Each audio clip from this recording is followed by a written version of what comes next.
আসসালামু আলাইকুম বন্ধুরা, আবার একটি বেসরকারি চাকরি সার্কুলার নিয়ে হাজির হয়েছে আপনাদের মাঝে। আজকে জানাবো পল্লী বিকাশ কেন্দ্রে একটি সার্কুলার হয়েছে এই বিষয়ে। PKSF এর অর্থায়নে পরিচালিত পল্লী বিকাশ কেন্দ্রে গ্রাম পর্যায়ে কাজ করতে আগ্রহী পুরুষ মহিলা প্রার্থীদের নিকট হতে নিম্নলিখিত পদের জন্য দরখাস্ত আহ্বান করা যাচ্ছে।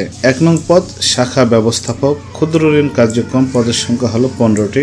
বয়স অনূর্ধ্ব 42 বছর। শিক্ষাগত যোগ্যতা যেটা থাকতে হবে, প্রার্থীকে অবশ্যই 2টি পরীক্ষায় দ্বিতীয় বিভাগ সহ স্নাতক অথবা স্নাতকোত্তর পাশ হতে হবে। শাখা ব্যবস্থাপক পদে জাতীয় পর্যায়ে এনজিওতে কমপক্ষে 2 বছর কাজের বাস্তব অভিজ্ঞতা থাকতে হবে। বেতন ও সুবিধা: 6 মাস প্রবেশনকালে বেতন সর্বসাকল্য হবে 32,000 টাকা এবং স্থায়ীকরণের পরে বেতন হবে 34,000 টাকা। শর্তাবলী: প্রার্থীদের কর্ম এলাকা হবে কিশোরগঞ্জ, গাজীপুর, নরসিংদী, নারায়ণগঞ্জ, কুমিল্লা, ঢাকা জেলার প্রত্যন্ত অঞ্চলে গ্রাম পর্যায়ে। প্রার্থীদের কম্পিউটার মোটরসাইকেল চালানোয় পারদর্শী হতে হবে এবং বৈধ মোটরসাইকেল ড্রাইভিং লাইসেন্স থাকতে হবে। এছাড়া সকল পদের জন্য প্রার্থীদের 6 মাস সফলভাবে প্রবেশনাকাল অতিক্রম করার পরে সংস্থার পলিসি অনুযায়ী স্থায়ী বেতন কাঠামোতে অন্তর্ভুক্ত করা হবে এবং বছরে 3টি উৎসব ভাতা, মোটরসাইকেল ভাতা, mobile bill, provident fund, gratuity, বিভিন্ন ইনসেপটিভ সুবিধা অন্তর্ভুক্ত করা হবে। আগ্রহী প্রার্থীদেরকে স্ব পদে আবেদনপত্র, জীবন বৃত্তান্ত, মোবাইল নম্বর সহ সকল সার্টিফিকেট ও জন্ম নিবন্ধন ফটোকপি, অভিজ্ঞ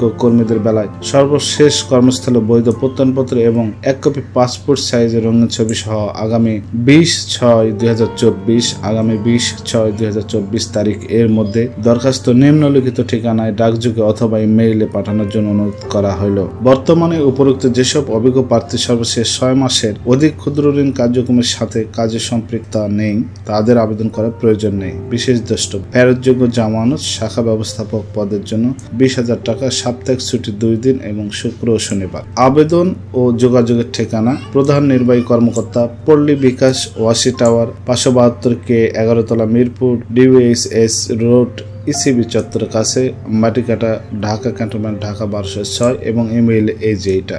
বন্ধুরা, আপনারা এই ঠিকানায় আবেদন করতে পারবেন যদি আপনাদের এই শিক্ষাগত যোগ্যতাগুলো থাকে। বন্ধুরা, এই ছিল আজকে সার্কুলারটি। পরবর্তীতে এই ধরনের সার্কুলার পেতে অবশ্যই আমাদের চ্যানেলটি সাবস্ক্রাইব করে আমাদের সঙ্গেই থাকুন। ধন্যবাদ।